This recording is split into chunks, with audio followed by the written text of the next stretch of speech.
I hope you recognize Tim, because he will be next on stage. Thanks. Tim.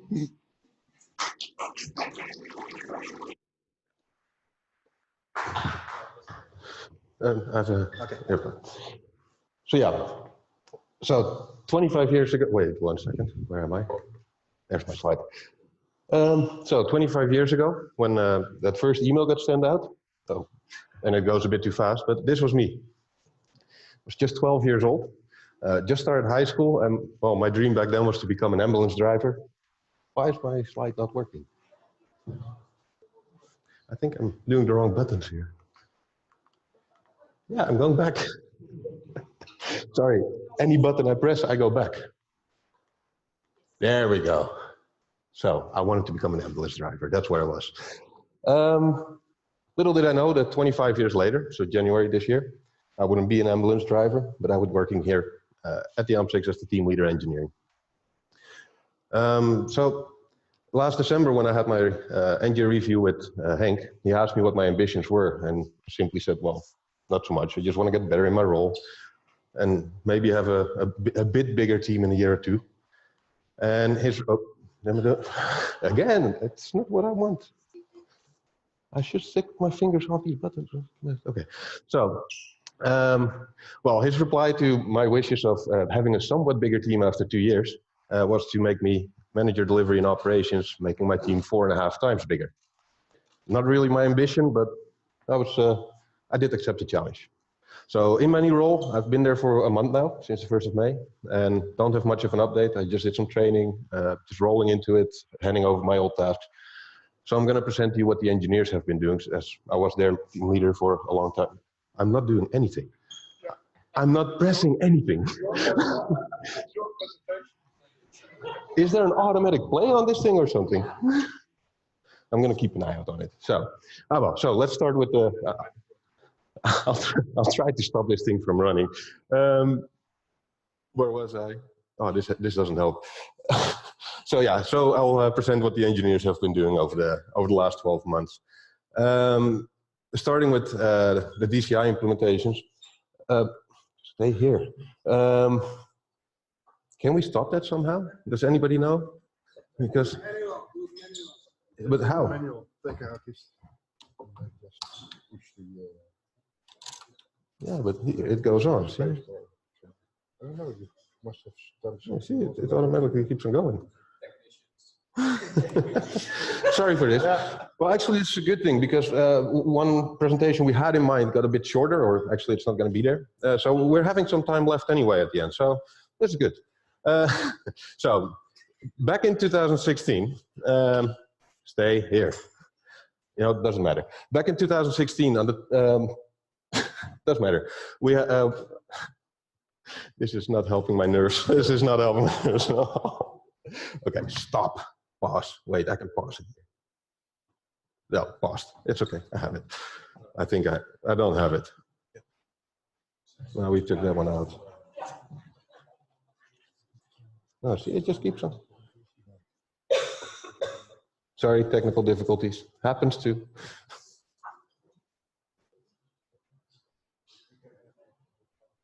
Wait, can we maybe... Kunnen we end show even doen? Want dat zit hier waarschijnlijk. Wat heb ik gedaan? Waarschijnlijk. There it is. Okay, play from this slide.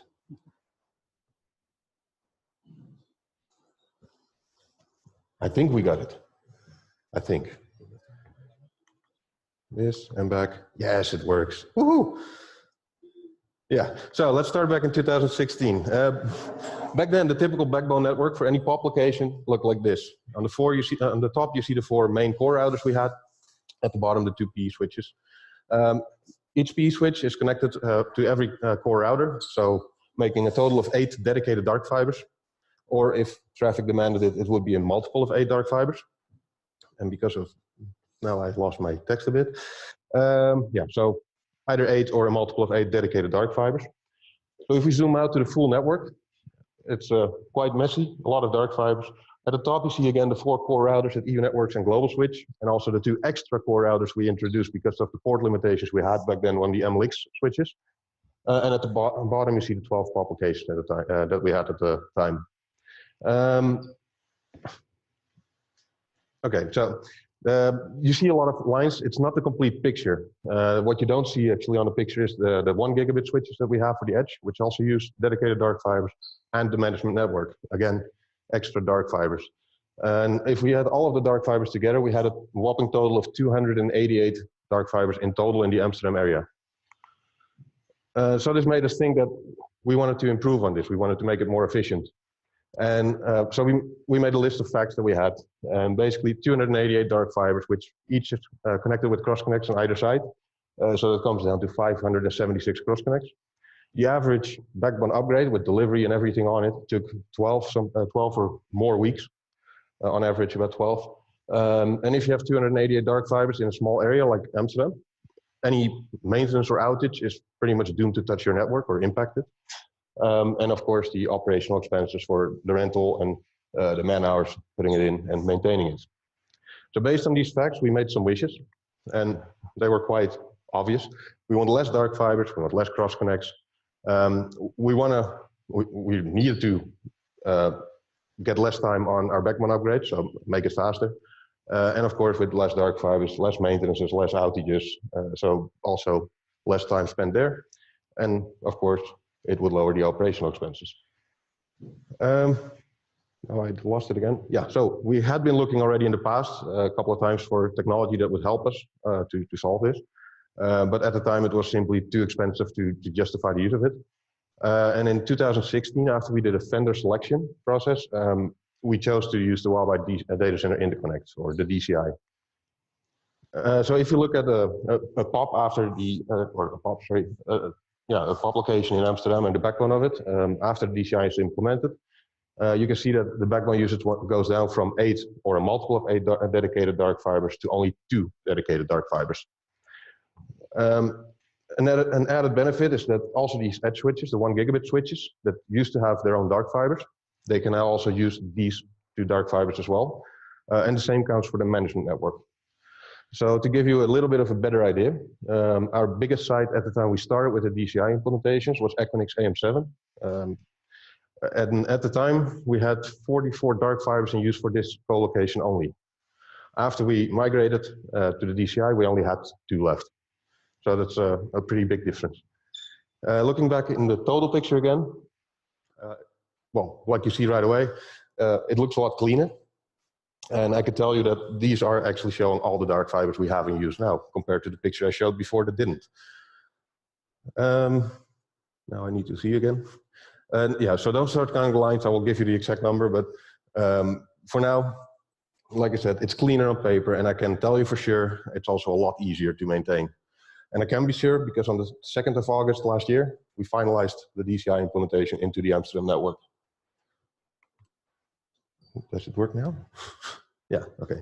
So to sum up what it brought us so far, we went down to a total of 30 dark fibers, which used to be 288. We went down to only 60 cross connects, of course, which was 576 before. Our average backbone upgrade time went down from the 12 weeks average to less than a week, which was a good saving. And as expected, less maintenance, less outages impacting our network. And with that also the operational expenses went down. And of course, you can read more about this there on our website. What else do I have? Yeah, so the achievements don't stop here. Sorry, having a bit of a blackout after all this. So, but the achievements don't stop here. There's more. Can I see it here too? Yeah. So I said that the average backbone upgrade went down to less than a week after it used to be 12 weeks average. It actually, the last few we did in about 2 or 3 days. So that's a pretty big win there. Of course, we also did the 4 hours record upgrade ones. Also on the 2nd of February, the day that Peter started, I believe last year. Also can be read more about on the website. Then, yes, we implemented the DCI to transport customers from one location to another. So instead of installing extra set of switches and everything there, we basically used the DCI to transport it to an existing set of switches on another site. And then a somewhat unexpected surprise, which was not in our wish list, but proved very handy this year. I thought it was March this year. when EU Networks, they announced a maintenance that would, well, a massive maintenance that would impact a big portion of our network. So in normal operations, our network is designed so that we always have a redundant path. Each POP location can communicate to the other one via either global switch, which you can see in the red route, and or EU Networks, which is shown in the blue route. In case of an outage, if one of the links fails or is down, we simply divert it over the other route. So nothing, no problem there.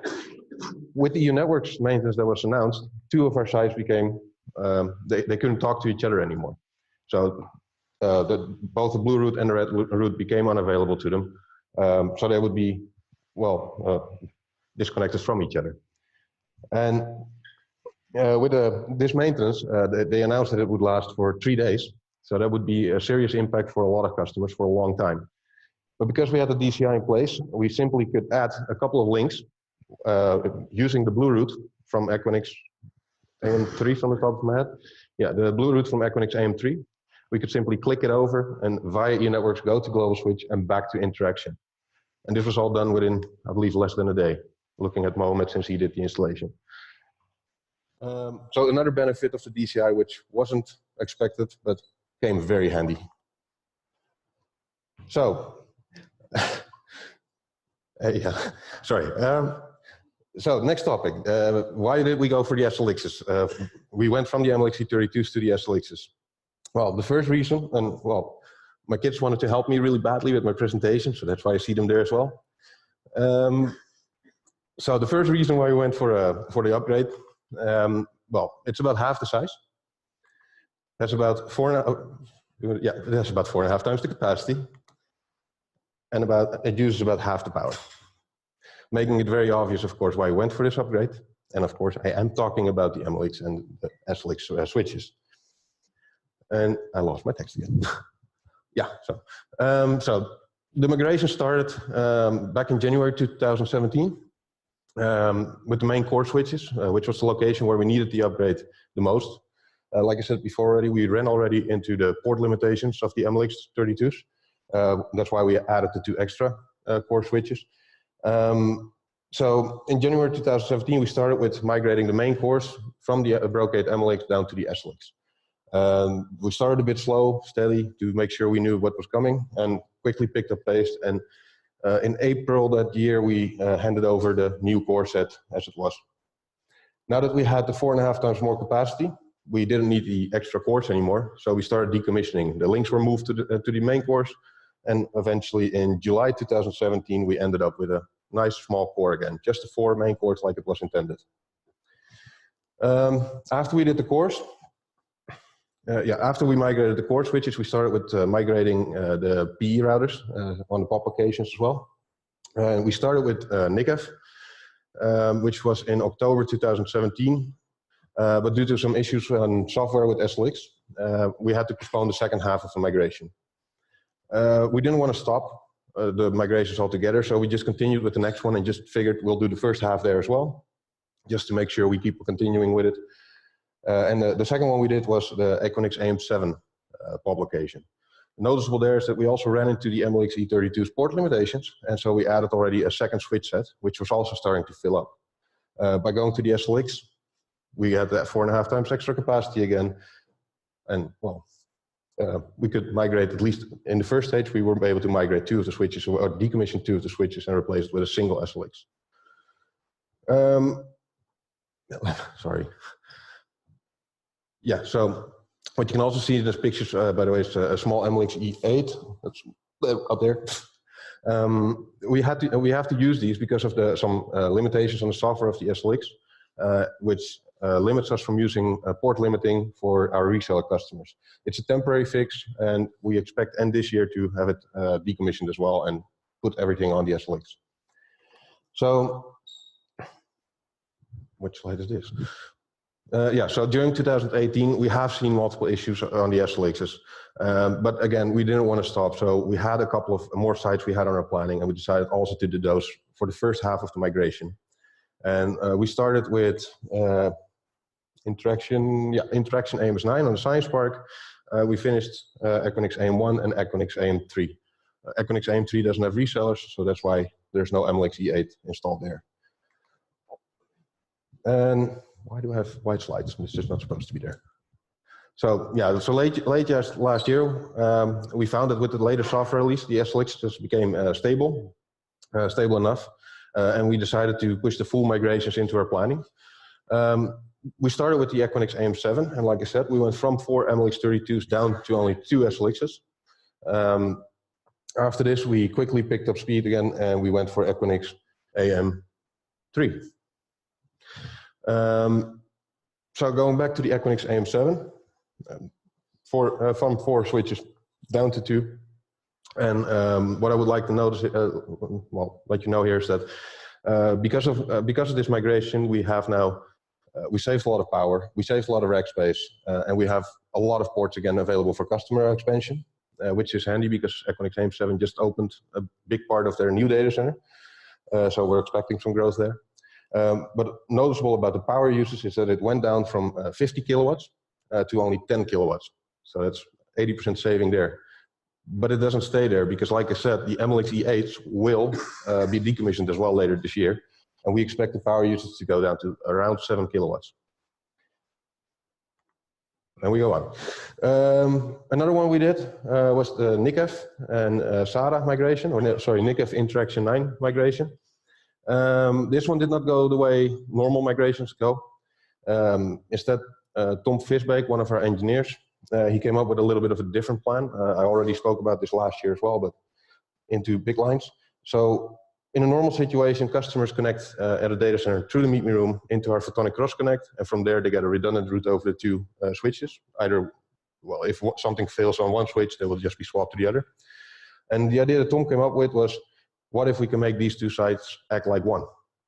So instead of having 2 switches everywhere, we just have one on each side and connect the 2 together. So customers from NICF would connect through the Meet Me room to their photonic cross connect and have the primary route, or have a route on the SLX at NICF, and through the dark fibers or campus fibers, because it's 300 meters, through the campus fibers over to the SLX at the Interaction AMS-IX, and then also vice versa. This would save, again, a lot of power. It would save us SLXs, switches, which we can use somewhere else. It would also save us the DCI equipment, because we can now aggregate the backbone traffic, and rack space, which is something that, especially at NICF, we can use. So, of course, we like this idea, and now I need to speak quickly. I don't know anymore when we did it. Yes, on the 29th of April. On the 29th of April, we handed this over, and it became live into production. And traffic has been there ever since, and as far as I know, no issues. And I clicked a bit too fast, but we came up with the idea to give it a nice name somewhere along the line, Supersite, and we used Thomas Premp, our IT support, to make a nice picture. And Julia adjusted it for us. So, going on. Yeah, so we did a lot more work than just these 2 projects. Of course, we have our day-to-day operations. For the engineering team, this means we monitor the backbone capacity and the customer port availability. For the backbone capacity, we simply look at how much traffic goes over each link for each site, and if there's a need to upgrade, or if there's a steady growth and we see it's smart to upgrade, we will do the upgrades. For the customer port availability, it's about the same. We monitor the ports that are available for customers, free available for customers per site. And if we see we're running low on a port, or on a certain port on a certain location, we will add more ports to that location. The last 2 years, I think, we have been working a lot on our monitoring scripts together with the web dev team, or software development team. And over the last 12 months, we haven't missed any beat on both backbone capacity. We've never been above our safety threshold, and also on the missing customer ports, except for the exceptional cases, but the standard cases, we always had ports available. We also did some remote work overseas, and the one that I would like to point out is the one at the AMS-IX Caribbean. So our Caribbean adventure started in 2013, and it started with a single pop location at the e-commerce park. And it has been running perfectly fine ever since. We had literally no maintenance going on. This did not make the engineers happy, because they really want to go to Curacao. And so in January this year, 2 of our engineers got the chance to do that, Tom and Stavros. because we went there to build up a new POP location at the BlueNAP Americas data center. And they connected everything together to make it a nice exchange. You can read more about this as well on our website. And what you cannot read about there is the pleasant surprise they were about to be thrown into. Because the week that they planned to go to Curaçao was also the week of, and now you don't work? Yes, there it is. It was also the week of Carnival. So, pleasant for them. A very pleasant surprise, nice, interesting. Of course, it didn't make working easier, as most businesses either didn't open at all or closed very early. So, but they got the job done, and in March this year, the BNA went live. Is that correct? March? Yes. So, March this year, the publication went live. So, looking back, now I am going to stand here quickly. So, looking back at what we did, we finalized the DCI implementation, 2nd of August 2018. We improved our monitoring systems. We fully migrated the first locations to the SLXs. We created the IX-9 and NIC supersite. We opened the BNA POP location in Curaçao. And I have one more thing that we did. So all the implementation with the SLX started with the core routers. And well, with the new port density and everything, we had a lot of capacity to spare. And sorry. Yeah, so we had a lot of capacity to spare, and also the stability that they have shown as the core router. We decided we could take it one step further. And in November 2018, was it November? Yes. Yeah. So in November 2018, we migrated all the links from 2 of the core routers to the other 2. So only one core router remained at each location. And this was not supposed to be shown yet. But since we are making images and everything nicely, we gave the project the name again. Thanks to Julia, by the way. So this one was named Diet Core. As we shrank it down, we put it on a diet. And who knows, maybe in the future, we will be able to get rid of the cores altogether, put it on more of a diet, and maybe we can call it Core 0. That was it. Any questions? No questions. Thank you very much. Profess. Oh, Henk? So